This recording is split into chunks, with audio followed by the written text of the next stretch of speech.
We introduced a small business rate relief scheme, and we plan to extend it in the next Assembly term. In his time in the Department of the Environment, Edwin Poots has made real progress. He has made important changes in the planning service itself, and he's introduced a planning reform bill. I know the frustrations that are often felt with the planning process, but I believe that the steps that he has taken will start to address this very important issue. One of the most significant achievements of the Executive has been the capacity to attract new and better jobs to Northern Ireland from abroad. The ability to travel to the United States and present a united political front and a commitment to supporting investment has been a very powerful message that Northern Ireland is a good place in which to invest. One of the key reasons that international companies want to come to Northern Ireland is because, as has been indicated, they come because of the quality of the young people that are coming out of our educational establishments.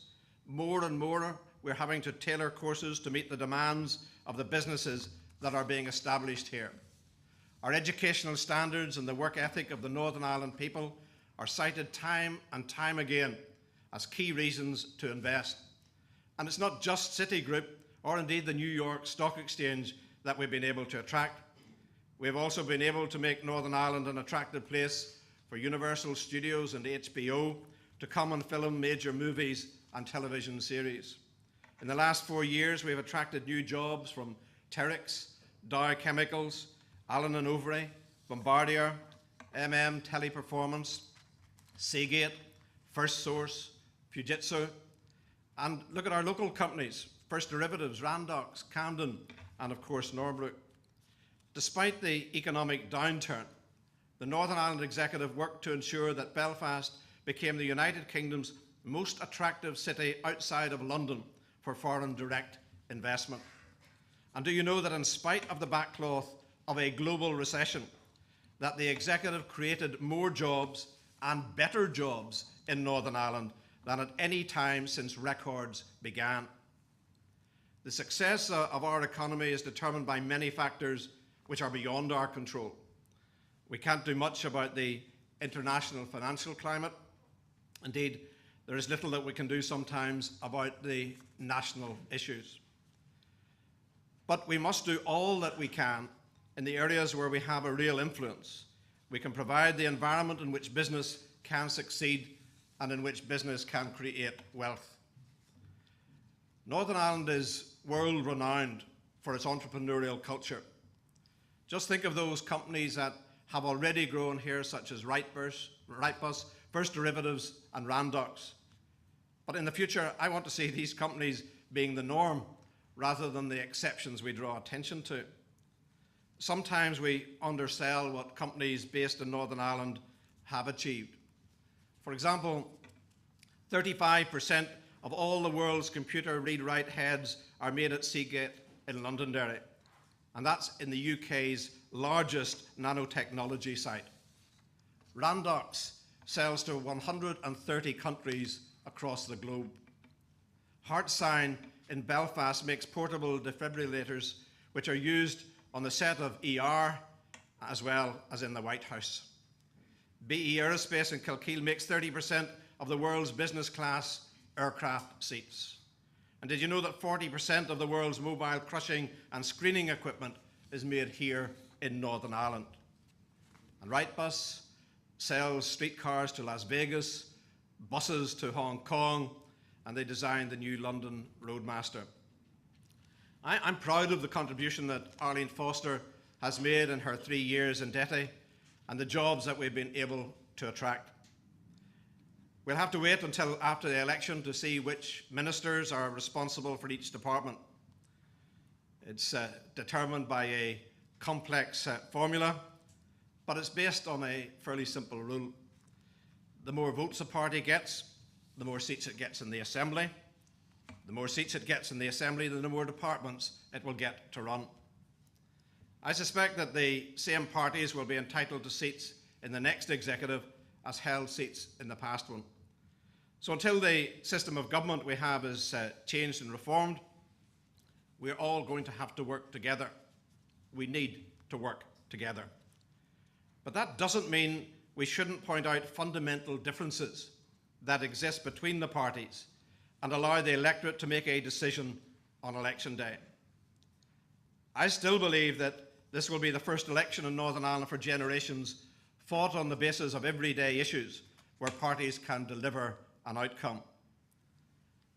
In those circumstances, parties have a responsibility to set out their position on the key policies.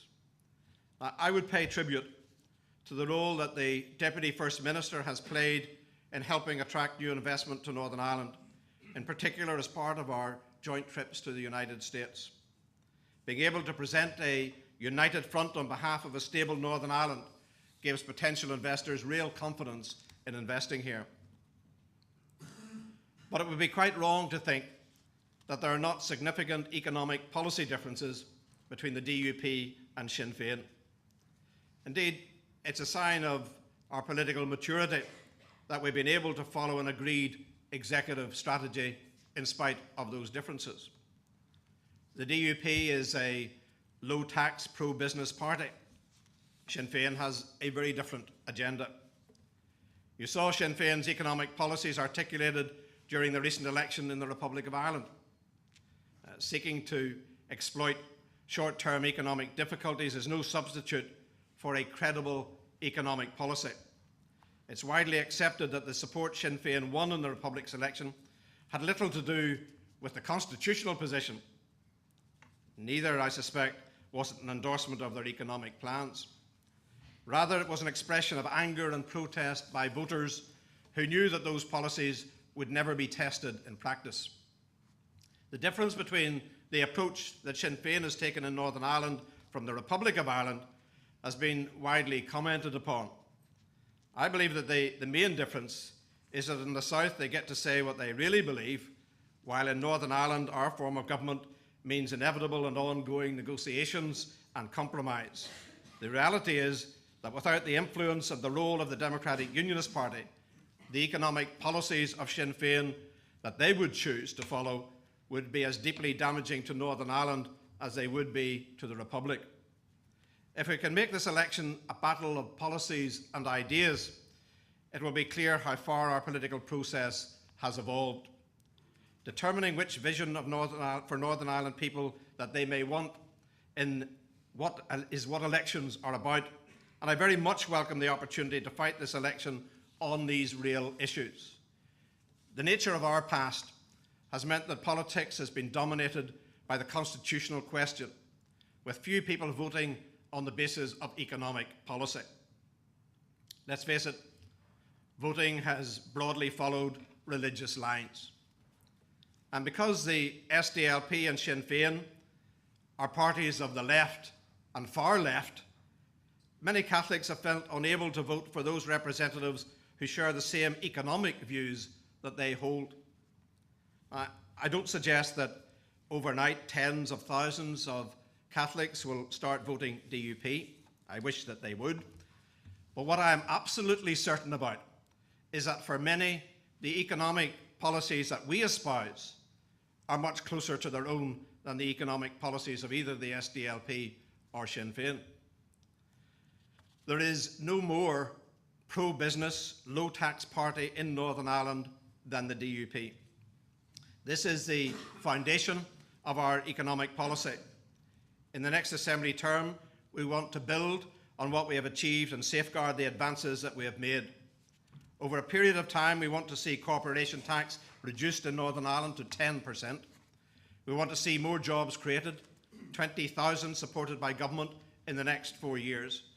We will continue to grow the Northern Ireland economy by helping to support our key Indigenous companies and attracting new companies into Northern Ireland. We will focus our support into key areas such as financial services, business services, ICT, technology, and the creative industries. We'll also create the environment for business growth, including providing a skilled workforce, low business rates, and low costs for business. We want to see government reformed rather than taxes increased or new revenues raised. We'll also be looking to explore with Treasury the concept of Northern Ireland being an enterprise zone that was also included in the Rebalancing the Economy consultation paper. Whatever the election result, our economy will only prosper if business and government work together to the benefit of Northern Ireland as a whole. I am absolutely committed to working with you to create the kind of society which will allow our young people to stay in Northern Ireland and to work and raise their families here.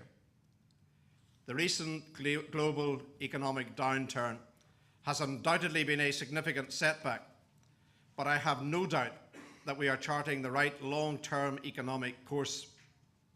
After this election, we have what is for Northern Ireland a unique opportunity, a 3-year period without any further elections. This gives space to focus, to plan, and without interruption, to implement policies on a strategic basis. I hope after the 5th of May, we can use the time and the powers available to help create a Northern Ireland in which there is opportunity and prosperity for all. Thank you.